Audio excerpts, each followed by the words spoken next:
Hi folks, Joe Bongiovanni here from the Kettle Pond Institute, and I'm in Chicago at the American Monetary Institute Conference on Monetary Reform. And I'm here today with Dr. Joseph Huber. Dr. Huber, thanks very much for sitting down with me and having this little conversation.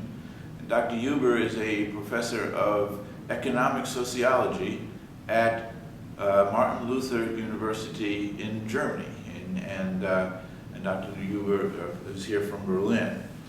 So, Dr. you just mentioned now the difference between currency teachings and the banker's school, and I guess what I'm going to say is even fewer people are aware of the differences between these two systems, if you will.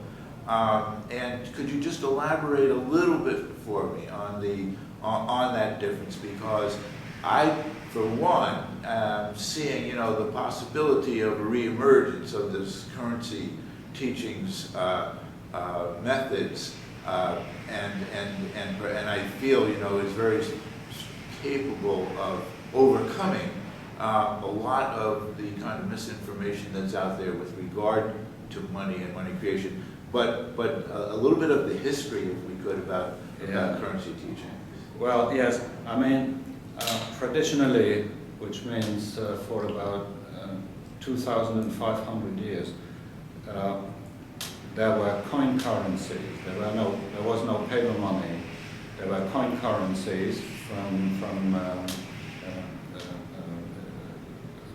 Greece and Rome onwards until 250 years ago, and throughout that time it was the exclusive prerogative of the rulers of a realm, the state, so to say, to issue the money,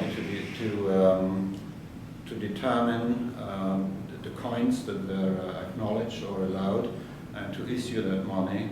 So that was the prerogative of coinage, and of course the issuer of the coinage automatically had the right of, say, first use of that money, and that was called the seigniorage, because that is the profits say, because the seigniorage equals to the face value, the purchasing power of that money, minus the cost of producing that money, so the cost of mining and minting and so on. Right. And that was the traditional seigniorage.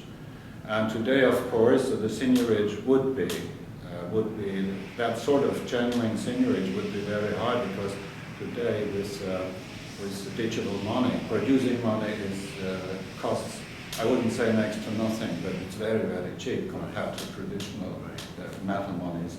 And so then the first time banking developed with Industrial Revolution, and in a certain period, within a relatively short period of time, around I would say 1700 until 1800. So historically, short period of time. Right. Exactly. Yeah. The banking sector actually developed a credit system, and was later on called the checkbook system, and that became ever more important. And so banks started to issue private banknotes. That was the first step.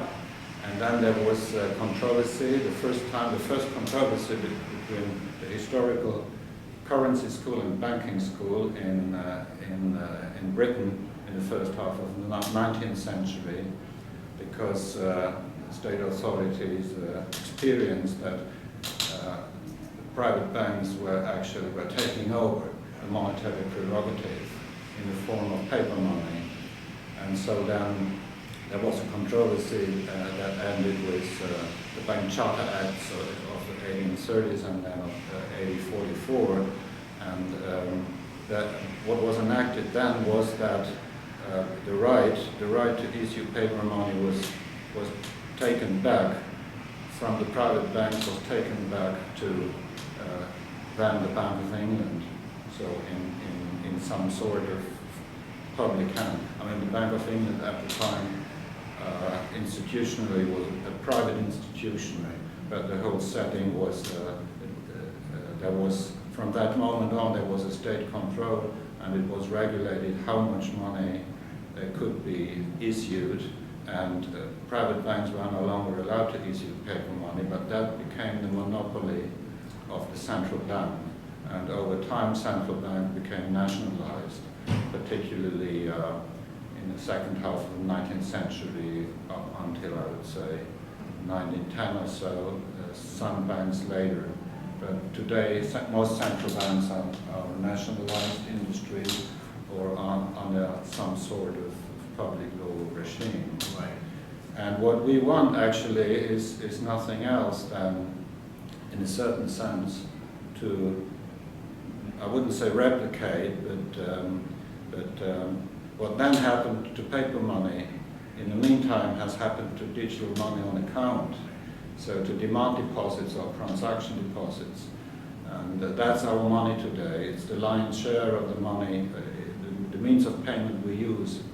And money on account, it's not that much cash any longer. Right. So, and well, the basic principle of currency school teachings then and today is that in actual fact, money, the right to determine the national currency and the right to issue means of payment denominated in that currency, and to take in for the public purse the seigniorage that accrues from that.